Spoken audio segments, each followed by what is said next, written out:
Good morning, good afternoon, good evening. Happy Monday, January 5th, 2026. The verse and the devotional of the day, courtesy of my little Bible trivia devotional, is Matthew 26, 14 through 15, which I'll probably read 14 through 16. The title of the devotional is Payment for Betrayal. When it seemed like the crowds were starting to turn against Jesus, Judas decided to capitalize on the moment. He met Israel's leaders in order to make a plan to turn Jesus over to them and in turn benefit financially from the transaction. And his plan worked. Later that week, while sharing the Passover meal with Jesus and his disciples in the upper room of a house in Jerusalem, Judas left to alert the leaders. Judas led a mob with swords and clubs to arrest Jesus and delivered him into the hands of the high council. When Jesus was sentenced to be executed on a cross, Judas realized he had sinned and deeply regretted what he had done. He was so distraught that he brought back the 30 pieces of silver and threw down the money into the temple. He then went and hanged himself. Now, 30 pieces of silver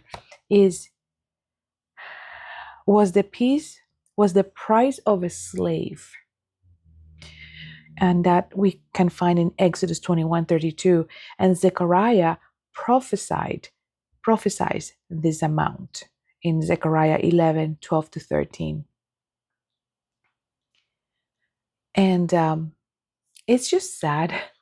And that's why they say money is the root of all evil, but it's not money. Evil is the people, the greed, the ambition for money. People sell their souls. Let's read Matthew 14 through 16. It says, Then one of the 12, called Judas Iscariot, went to the chief priest and said, What are you willing to give me if I deliver him to you? And they counted out to him 30 pieces of silver. So from that time he sought opportunity to betray him for 30 pieces of silver, the price of a slave. And then we get betrayed. We are betrayed all the time by loved ones, family, friends, co-workers. And sometimes we are betrayed not even for money. We're betrayed for disloyalty, envy, jealousy.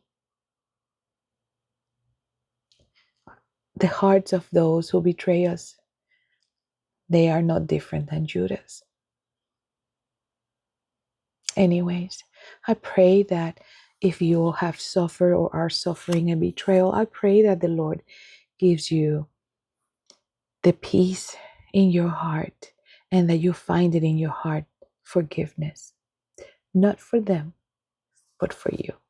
And that's what Jesus commands us to do, to love one another and love our enemies.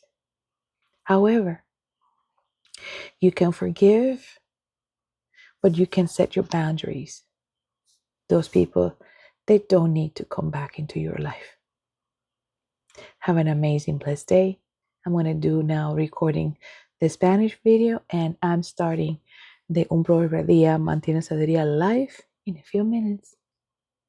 Have a blessed day.